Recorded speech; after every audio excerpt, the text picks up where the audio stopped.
ওম শান্তি। আজিৰ তাৰিখ 12 মাৰ্চ 2025 বৰ্ষ। প্ৰাতঃ মুৰলী বাপদাদা মধুবন। আজিৰ পিতাৰ অমৃতবাণী হৈছে, মৰমৰ সন্তানসকল, পিতাই এতিয়া তোমালোকৰ প্ৰতিপালন কৰি আছে। ঘৰত বহি ৰায় দি আছে। সেয়েহে খোজে প্ৰতি ৰায় লৈ থাকা, তেতিয়া উচ্চ পদ পাবা। আৰু আজিৰ প্ৰশ্ন, শাস্তিৰ পৰা ৰক্ষা পাবলৈ কোনটো পুৰুষাৰ্থ বহুত সময়ৰ পৰা কৰা উচিত? শাস্তিৰ পৰা ৰক্ষা পাবলৈ কোনটো পুৰুষাৰ্থ বহুত সময়ৰ পৰা কৰা উচিত? পিতাই উত্তৰত কৈছে, নষ্টমোহা হোৱাৰ, কাৰো প্ৰতি যাতে মমত্ব নাথাকে। নিজৰ অন্তৰক সুধিব লাগে, মোৰ কাৰোবাৰ প্ৰতি মোহটো নাই। কোনো পুৰণা সম্বন্ধ যাতে অন্তিমত স্মৃতিলৈ নাহে। যোগ বলেৰে সকলো হিচাপ নিকাচ নিষ্পত্তি কৰিব লাগে, তেতিয়াহে শাস্তি নোখোৱাকৈ উচ্চ পদ পাবা। ওম শান্তি। এতিয়া তোমালোক কাৰ সন্মুখত বহি আছা? বাপ দাদাৰ। পিতা বুলিও ক'বলগীয়া হয়, তেন্তে দাদা বুলিও ক'বলগীয়া হয়। পিতাও এই দাদা অৰ্থাৎ ব্ৰহ্মাৰ দ্বাৰা তোমালোকৰ সন্মুখত বহি আছে। তোমালোক বাহিৰত থাকিলে তেতিয়া তাত পিতাক স্মৰণ কৰিবলগীয়া হয়, চিঠি লিখিবলগীয়া হয়। ইয়াত তোমালোক সন্মুখত আছা। বাৰ্তালাপ কৰা কাৰ লগত? বাপদাদাৰ লগত। এয়াটো হৈছে উচ্চতকৈও উচ্চ দুজন সৰ্তা কৰ্তা। ব্ৰহ্মা হ'ল সাকাৰ আৰু শিৱ হ'ল নিৰাকাৰ। এতিয়া তোমালোকে জানা যে উচ্চতকৈও উচ্চ সৰ্তা কৰ্তা পিতাৰ সৈতে কেনেকৈ সাক্ষাৎ কৰিবলগীয়া হয়। বেহদৰ পিতা যাক পতিত পাৱন বুলি মাতে, এতিয়া বাস্তৱত তোমালোক তেওঁৰ সন্মুখত বহি আছা। পিতাই সন্তানসকলৰ প্ৰতিপালন কৰি আছে, পঢ়াই আছে। ঘৰত বহি থাকিও সন্তানসকলে ৰায় পায় যে ঘৰত এনেকৈ চলা। এতিয়া পিতাৰ শ্ৰীমতত চলিলে শ্ৰেষ্ঠতকৈও শ্ৰেষ্ঠ হবাগৈ। সন্তানসকলে জানে যে আমি উচ্চতকৈও উচ্চ পিতাৰ মতত চলি উচ্চতকৈও উচ্চ পদ পাওঁ। মনুষ্য সৃষ্টিত উচ্চতকৈও উচ্চ হৈছে এই লক্ষ্মী নাৰায়ণৰ পদ। এওঁলোক অতীতত হৈ গৈছে। মনুষ্য গৈ এওঁলোক উচ্চ পদধাৰীক নমস্কাৰ জনায়। পিতাই কৈছে যে মনুষ্য সৃষ্টিত উচ্চতকৈও উচ্চ হৈছে এই লক্ষ্মী নাৰায়ণৰ পদ। এওঁলোক অতীতত হৈ গৈছে। মনুষ্য গৈ এওঁলোকৰ ওচৰত অৰ্থাৎ উচ্চ পদধাৰীক নমস্কাৰ জনায়। মনুষ্য গৈ এওঁলোক উচ্চ পদধাৰীক নমস্কাৰ জনায়। মুখ্য কথা হৈছে পবিত্ৰতাৰ। মনুষ্যটো মনুষ্যই হয়, কিন্তু ক'ত তেওঁলোক বিশ্বৰ মালিক আৰু ক'ত এতিয়াৰ মনুষ্য, এয়া তোমালোকৰ বুদ্ধিতহে আছে। ভাৰত যথাযথ ৫,০০০ বছৰ পূৰ্বে এনেকুৱা আছিল। আমিয়েই বিশ্বৰ মালিক আছিলোঁ। অন্য কাৰো বুদ্ধিত এই কথাবোৰ নাই। এওঁ অৰ্থাৎ ব্ৰহ্মায়ো জানিছিল, একেবাৰে ঘোৰ অন্ধকাৰত আছিল। এতিয়া পিতা আহি শুনাইছে, ব্ৰহ্মাৰ পৰা বিষ্ণু, বিষ্ণুৰ পৰা ব্ৰহ্মা কেনেকৈ হয়। এই কথাবোৰ অতি গহ্য আৰু ৰমণীয়, যিবোৰ অন্য কোনেও বুজিব নোৱাৰে। পিতাৰ বাহিৰে এই জ্ঞান আন কোনেও পঢ়াব নোৱাৰে। নিৰাকাৰ পিতা আহি পঢ়ায়। শ্ৰীকৃষ্ণ ভগৱানুবাচ অৰ্থাৎ ভগৱানৰ বাণী নহয়। পিতাই কয়, মই তোমালোকক পঢ়াই সুখী কৰি তোলোঁ। পুনৰ মই নিজৰ নিৰ্বাণ ধামলৈ গুচি যাওঁ। এতিয়া তোমালোক সন্তানসকল শতপ্ৰধান হৈ আছা, ইয়াত খৰচ একোৱেই নাই। কেৱল নিজক আত্মা বুলি বুজি পিতাক স্মৰণ কৰিব লাগে। এটি কৰিও খৰচ নকৰাকৈ 21 জন্মৰ কাৰণে তোমালোক বিশ্বৰ মালিক হৈ যোৱা। পইচা পঠিয়াই দিয়ে, সেয়াও নিজৰ ভৱিষ্যত গঢ়িবৰ কাৰণে। কল্পপূৰ্বে যিয়ে যিমান ভঁৰালত দিছিল সিমানেই এতিয়া দিব। তাতকৈ অলপো বেছি বা কম দিব নোৱাৰে। বুদ্ধিত এইটো জ্ঞান আছে, সেইকাৰণে চিন্তাৰ কোনো কাৰণ নাথাকে। কোনো চিন্তা নোহোৱাকৈ আমি নিজৰ গুপ্ত ৰাজধানী স্থাপনা কৰি আছোঁ। এয়া বুদ্ধিত মন্থন কৰিব লাগে। তোমালোক সন্তানসকল বহুত আনন্দিত হৈ থাকিব লাগে আৰু নষ্টমোহাও হ'ব লাগে। ইয়াত নষ্টমোহা হ'লে তোমালোক আকৌ তাত মছজিদ ৰজা ৰাণী হবাগৈ। তোমালোকে জানা যে এই পুৰণি সৃষ্টিখনটো এতিয়া নাশ হৈ যাব। এতিয়া উভতি যাব লাগে, তেন্তে ইয়াৰ প্ৰতি মমত্ব কিয় ৰাখিব লাগে? কাৰোবাৰ বেমাৰ হ'লে ডাক্তৰে কৈ দিয়ে ৰোগীৰ বচাৰ আশা নাই, তেতিয়া তেওঁৰ প্ৰতি মমত্ব নাইকিয়া হৈ যায়। এইটো বুজি পায় যে আত্মাই এটা শৰীৰ ত্যাগ কৰি অন্য এটা লয়। আত্মাটো অবিনাশী হয় নহয়, আত্মা গুচি গ'ল, শৰীৰ শেষ হৈ গ'ল, তাৰ পাছত তেওঁক স্মৰণ কৰিলে কি লাভ হ'ব? এতিয়া পিতাই কয় তোমালোক নষ্টমোহা হোৱা। নিজৰ অন্তৰক সুধিব লাগে, মোৰ কাৰো প্ৰতি মোহটো নাই? নহ'লে অন্তিম সময়ত তেওঁ নিশ্চয় স্মৃতিলৈ আহিব। নষ্টমোহা হ'লে এই পদ পাব। নষ্টমোহা হ'লে এই পদ পাবা। পিতাই কৈছে যে তোমালোক নষ্টমোহা হোৱা।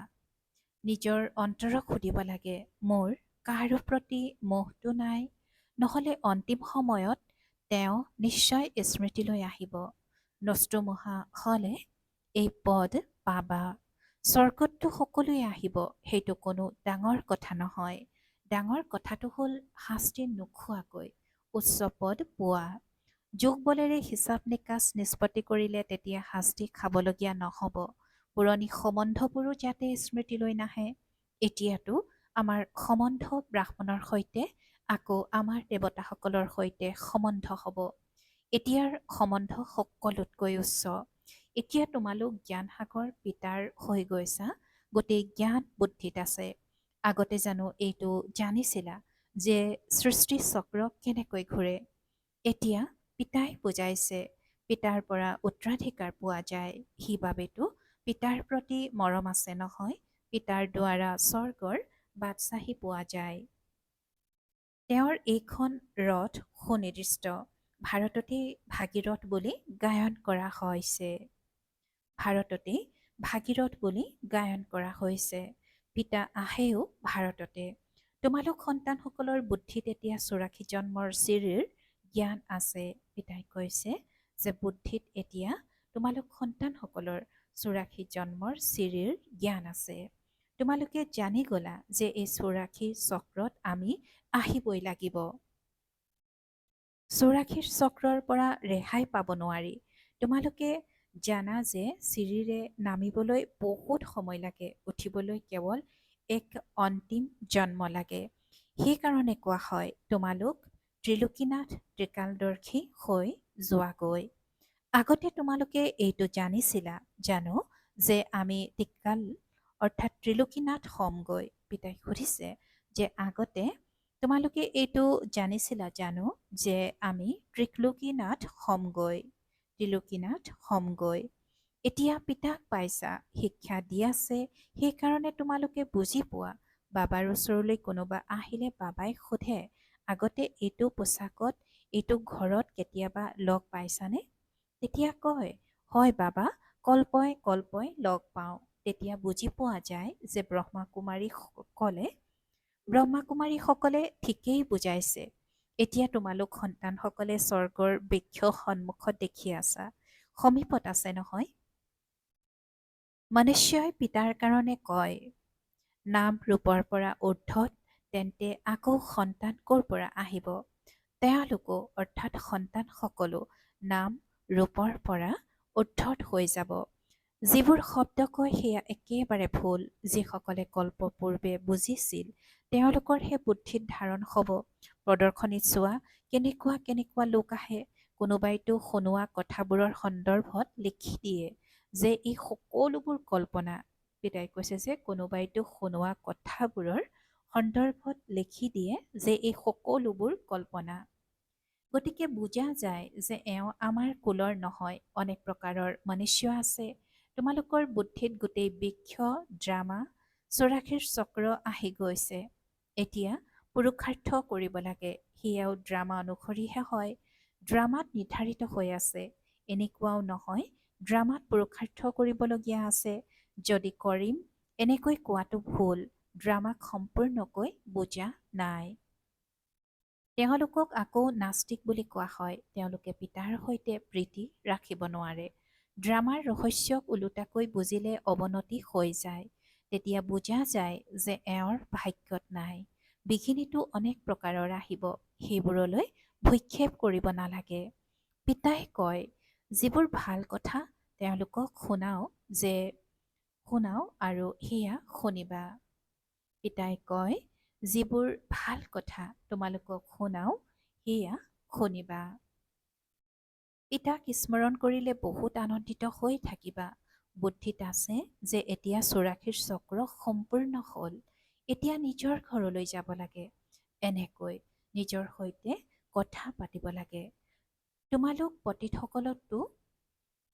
পতীতসকলতো যাব নোৱাৰা। পিতাই কৈছে যে পতীতসকলতো যাব নোৱাৰা। প্ৰথমে নিশ্চয় বৰ অৰ্থাৎ দৰা লাগিব। পাছত বৰযাত্ৰী। গায়নো কৰা হৈছে যে ভোলানাথৰ বৰযাত্ৰী। গায়নো কৰা হৈছে যে ভোলানাথৰ বৰযাত্ৰী। সকলো ক্ৰমানুসৰি যাবতো লাগিবই। ইমান অনেক আত্মাৰ দল কেনেকৈ ক্ৰমানুসৰি যাব? মনুষ্যই পৃথিৱীত কিমান ঠাই লয়, কিমান আচবাব পত্ৰ সম্পত্তি আদি লাগে। আত্মাটো হৈছে বিন্দু। আত্মাক কি লাগে? একোৱেই নালাগে। আত্মাই কিমান অলপ ঠাই লয়। এই চাকাৰী বৃক্ষ আৰু নিৰাকাৰী বৃক্ষৰ মাজত কিমান পাৰ্থক্য আছে। সেয়া হৈছে বিন্দুবোৰৰ বৃক্ষ। এই সকলোবোৰ কথা পিতাই বুদ্ধিত ধাৰণ কৰায়।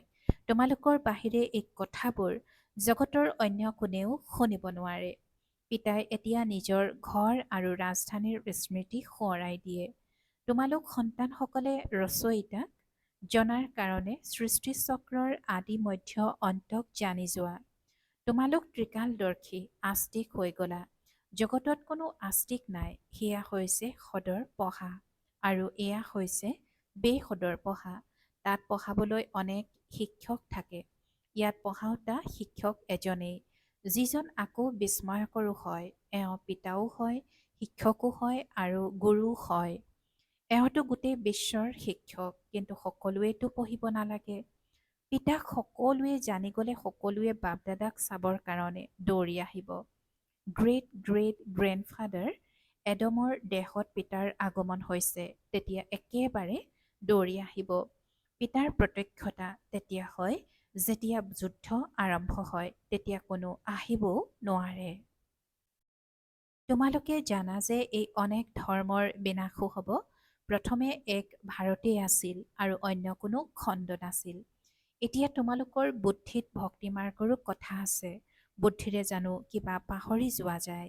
কিন্তু স্মৃতিত থকা সত্ত্বেও এই জ্ঞান আছে। ভক্তিৰ ভূমিকা পূৰা হ'ল। এতিয়াতো আমি উভতি যাব লাগে। এইখন সৃষ্টিত থাকিব নালাগে। ঘৰলৈ যাবলৈতো আনন্দিত হ'ব লাগে নহয়। তোমালোক সন্তানসকলক বুজোৱা হৈছে। তোমালোকৰ এতিয়া বানপ্ৰস্থ অৱস্থা।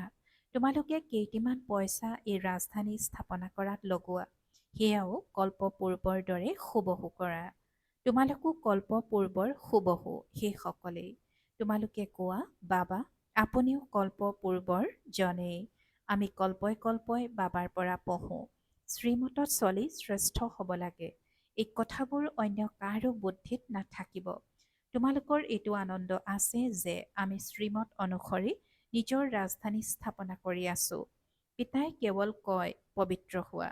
তোমালোক পবিত্ৰ হ'লে গোটেই সৃষ্টি পবিত্ৰ হ'ব। সকলো উভতি যাব। বাকী অন্য কথাৰ আমি চিন্তাই বা কিয় কৰিব লাগে, কেনেকৈ শাস্তি খাব, কি হ'ব, ইয়াত আমাৰ কি যায়, আমি নিজৰ চিন্তা কৰিব লাগে। অন্য ধৰ্মাৱলম্বীৰ কথাত আমি কিয় যাওঁ? আমি হৈছোঁ আদি সনাতন দেৱী দেৱতা ধৰ্মৰ। বাস্তৱত ইয়াৰ নাম হৈছে ভাৰত। আকৌ হিন্দুস্তান নাম ৰাখি দিছে। হিন্দু কোনো ধৰ্ম নহয়। আমি লিখোঁ যে আমি দেৱতা ধৰ্মৰ, তৎসত্ত্বেও তেওঁলোকে হিন্দু বুলি লিখি দিয়ে, কিয়নো এইটো নাজানেই যে দেৱী দেৱতা ধৰ্ম কেতিয়া আছিল। কোনেও নুবুজে। এতিয়া ইমান বিকে আছে, এয়াতো পৰিয়াল হৈ গ'ল নহয়, ঘৰ হৈ নগ'ল জানো? ব্ৰহ্মাটো হৈছে প্ৰজাপিতা, সকলোৰে গ্ৰেট গ্ৰেট গ্ৰেণ্ডফাদাৰ। প্ৰথমে তোমালোক ব্ৰাহ্মণ হোৱা, তাৰ পাছত বৰ্ণত আহা। তোমালোকৰ এইখন মহাবিদ্যালয় অথবা বিশ্ববিদ্যালয়ো হয়, চিকিৎসালয়ো হয়, গায়ন কৰা হয়, জ্ঞানৰূপী কাজল সদ্গুৰুৱে লগালে অজ্ঞান অন্ধকাৰ বিনাশ হ'ল। যোগ বলেৰে তোমালোক সৰ্বদা স্বাস্থ্যৱান, সৰ্বদা সম্পত্তিৱান হৈ যোৱা। প্ৰাকৃতিক উপায়ে আৰোগ্য কৰাই নহয়, প্ৰাকৃতিক উপায়ে আৰোগ্য কৰাই নহয়। এতিয়া তোমালোক আত্মা আৰোগ্য হৈ গ'লে তেতিয়া শৰীৰো আৰোগ্য হৈ যাব। এয়া হৈছে প্ৰাকৃতিক উপায়ে আত্মাক আৰোগ্য কৰি তোলা। স্বাস্থ্য, সম্পত্তি আৰু সুখ 21 জন্মৰ কাৰণে প্ৰাপ্ত হয়। ওপৰত নাম লিখি দিয়া প্ৰাকৃতিক উপায়েৰে আত্মাৰ আৰোগ্যকৰণ। মনুষ্যক পবিত্ৰ কৰি তুলিবলৈ যুক্তি লিখাত কোনো আপত্তি নাই। আত্মাই পতিত হৈ গৈছে, সেইবাবেতো আহ্বান জনাই নহয়। আত্মা প্ৰথমে শতপ্ৰধান পবিত্ৰ আছিল, আকৌ অপবিত্ৰ হৈ গ'ল। পুনৰ পবিত্ৰ কেনেকৈ হ'ব? ভগৱানবাজ, অৰ্থাৎ ভগৱানে কয় মন মনা ভৱ। মোক স্মৰণ কৰা, মই প্ৰতিশ্ৰুতি দিছোঁ তোমালোক পবিত্ৰ হৈ যাবাগৈ। পিতাই কিমান যুক্তি শুনাই থাকে, এনেকুৱা ফলক লগোৱা, কিন্তু কোনেও এনেকুৱা ফলক লগোৱা নাই। পিতাই কৈছে যে এনেকুৱা ফলক কোনেও লগোৱা নাই। মুখ্য চিত্ৰ ৰাখিছা, ভিতৰলৈ যিয়ে আহে তেওঁলোকক কোৱা আপুনি আত্মা, পৰমধামৰ নিবাসী। ইয়াত ভূমিকা পালন কৰিবলৈ এই কৰ্মেন্দ্ৰিয় পাইছে। এই শৰীৰটো বিনাশী, পিতাক স্মৰণ কৰক, তেতিয়া বিকৰ্ম বিনাশ হৈ যাব। এতিয়া আপুনি আত্মা অপবিত্ৰ, আকৌ পবিত্ৰ হৈ গ'লে ঘৰলৈ গুচি যাব। এতিয়া আপুনি আত্মা অপবিত্ৰ, আকৌ পবিত্ৰ হৈ গ'লে ঘৰলৈ গুচি যাব। বুজোৱাটো বহুত সহজ। কল্প পূৰ্বৰ সকলেই আহি ফুল হ'ব। ইয়াত ভয় কৰিবলগীয়া কোনো কথা নাই। তোমালোকেতো ভাল কথা লিখা, এই গুৰুসকলেও মন্ত্ৰ দিয়ে, পিতায়ো মনমনা ভৱৰ মন্ত্ৰ দি আকৌ ৰচয়িতা আৰু ৰচনাৰ ৰহস্য বুজায়। গৃহস্থালীত থাকি কেৱল পিতাক স্মৰণ কৰা, অন্যকো পিতাৰ পৰিচয় দিয়া, লাইট হাউচ হোৱা। তোমালোক সন্তানসকলে দেহী অভিমানী হোৱাৰ বহুত গুপ্ত পৰিশ্ৰম কৰিব লাগে। যেনেকৈ পিতাই জানে মই আত্মাসকলক পঢ়াই আছোঁ, তেনেকৈ তোমালোক সন্তানসকলেও আত্মা অভিমানী হ'বলৈ পৰিশ্ৰম কৰিবা। মুখেৰে শিৱ শিৱ বুলিও ক'ব নালাগে, নিজক আত্মা বুলি বুজি পিতাক স্মৰণ কৰিব লাগে, কিয়নো শিৰত পাপৰ বোজা বহুত আছে। স্মৃতিৰ দ্বাৰাই তোমালোক পাৱন হ'বা। কল্পপূৰ্বে যিয়ে যেনেকৈ উত্তৰাধিকাৰ লৈছিল তেওঁলোকে নিজৰ নিজৰ সময়ত ল'ব। সাল সলনি একো হ'ব নোৱাৰে। মুখ্য কথা হৈছে আত্মা অভিমানী হৈ পিতাক স্মৰণ কৰা, তেতিয়া মায়াৰ থাপৰ খাবলগীয়া নহ'ব। দেহ অভিমানত আহিলে কিবা নহয় কিবা বিকৰ্ম হ'ব। এতিয়া 100 গুণ পাপ বাঢ়ি যায়। চিৰি নামিবলৈ 84 জন্ম লাগিল, এতিয়া আকৌ আৰোহণ কলা এটা জন্মতেই হয়। বাবা আহিছে, গতিকে লিফ্টৰো উদ্ভাৱন হৈছে। আগতেতো কঁকালত হাত দি চিৰি বগাইছিল, এতিয়া সহজ লিফ্ট ওলাইছে। এয়াও লিফ্ট যে 1 ছেকেণ্ডত জীৱন মুক্তিত গুচি যায়। জীৱন বন্ধনত আহিবলৈ 5000 বছৰ আৰু 84 জন্ম লাগে। জীৱন মুক্তিত যাবলৈ এটা জন্ম লাগে। কিমান সহজ। যিসকল তোমালোকৰো পাছত আহিব তেওঁলোকো ততালিকে উঠি যাব। এইটো বুজি পায় যে হেৰুৱা বস্তু পিতাই দিবলৈ আহিছে। তেওঁৰ মতত নিশ্চয় চলিম ভাল বাৰু। অতি মৰমৰ কল্পৰ পাছত পুনৰাই মিলিত হোৱা সন্তানসকলৰ প্ৰতি মাতা পিতা বাপ দাদাৰ স্নেহপূৰ্ণ স্মৰণ আৰু সুপ্ৰভাত। আত্মিক পিতাৰ আত্মিক সন্তানসকলক নমস্কাৰ আৰু আত্মিক সন্তানসকলৰ আত্মিক মাত পিতা আৰু বাপ দাদাৰ প্ৰতি স্নেহপূৰ্ণ স্মৰণ আৰু সুপ্ৰভাত আৰু নমস্কাৰ নমস্কাৰ নমস্কাৰ। আৰু আজিৰ ধাৰণাৰ বাবে মুখ্য সাৰ প্ৰথমতে, কোনো চিন্তা নকৰাকৈ শ্ৰীমতত নিজৰ গুপ্ত ৰাজধানী স্থাপনা কৰিব লাগে। বিঘিনিলৈ ভূক্ষেপ কৰিব নালাগে। বুদ্ধিত এইটো থাকিব লাগে যে কল্প পূৰ্বে যিসকলে সহায় কৰিছিল তেওঁলোকে এতিয়াও অৱশ্যে কৰিব, চিন্তা কৰাৰ কোনো কথা নাই। দ্বিতীয়তে, সদায় আনন্দিত হৈ থাকিব লাগে যে এতিয়া আমাৰ বানপ্ৰস্থ অৱস্থা। আমি ঘৰলৈ উভতি গৈ আছোঁ। আত্মা অভিমানী হ'বলৈ বহুত গুপ্ত পৰিশ্ৰম কৰিব লাগে, কোনো বিকৰ্ম কৰিব নালাগে। আৰু আজিৰ বৰদান, যিকোনো ভয়ানক সমস্যাক শীতল কৰি দিওঁতা সম্পূৰ্ণ নিশ্চয় বুদ্ধিৰ হোৱা। যিকোনো ভয়ানক সমস্যাক শীতল কৰি দিওঁতা সম্পূৰ্ণ নিশ্চয় বুদ্ধিৰ হোৱা। আৰু আজিৰ বৰদানৰ ব্যাখ্যা, যেনেকৈ পিতাৰ প্ৰতি নিশ্চয়তা আছে তেনেকৈ নিজৰ প্ৰতি আৰু ড্ৰামাৰ প্ৰতিও যাতে সম্পূৰ্ণ নিশ্চয়তা থাকে। নিজৰ ভিতৰত যদি দুৰ্বলতাৰ সংকল্প উৎপন্ন হয় তেন্তে দুৰ্বলতাৰ সংস্কাৰ হৈ যায়। সেইকাৰণে ব্যৰ্থ সংকল্পৰূপী দুৰ্বলতাৰ বীজাণু নিজৰ ভিতৰত প্ৰৱেশ কৰিবলৈ নিদিবা। লগতে ড্ৰামাৰ যি দৃশ্য দেখিবলৈ পোৱা, অস্থিৰতাৰ দৃশ্যটো কল্যাণৰ অনুভৱ হওক, বাতাবৰণ অস্থিৰ কৰোঁতা হওক, সমস্যা ভয়ানক হওক, কিন্তু সদায় নিশ্চয় বুদ্ধি বিজয়ী হোৱা, তেতিয়া ভয়ানক সমস্যাও শীতল হৈ যাব। আৰু আজিৰ শ্লোগান, যাৰ পিতা আৰু সেৱাৰ প্ৰতি স্নেহ আছে তেওঁৰ পৰিয়ালৰ স্নেহ স্ৰোতঃ পায়। যাৰ পিতা আৰু সেৱাৰ প্ৰতি স্নেহ আছে তেওঁৰ পৰিয়ালৰ স্নেহ স্ৰোতঃ পায়। ওম শান্তি।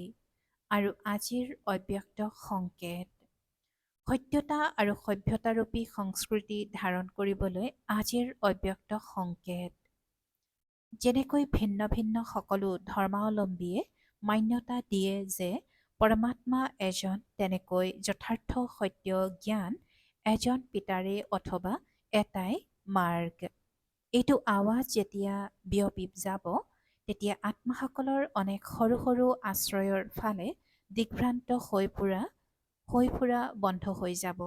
এতিয়া এনেকৈ ভাবে যে এয়াও এটা মাৰ্গ, ভাল মাৰ্গ। কিন্তু সৰ্বশেষ কথাটি হ'ল এজন পিতাৰ এটাই পৰিচয়। কিন্তু সৰ্বশেষত কথাটি হ'ল এজন পিতাৰ এটাই পৰিচয়, এটাই মাৰ্গ। এইটো সত্যতাৰ পৰিচয়ৰ বা সত্য জ্ঞানৰ শক্তিৰ লহৰ বিয়পোৱা, তেতিয়া প্ৰত্যক্ষতাৰ পতাকাৰ তলত সকলো আত্মাই আশ্ৰয় ল'ব পাৰিব। ওম শান্তি।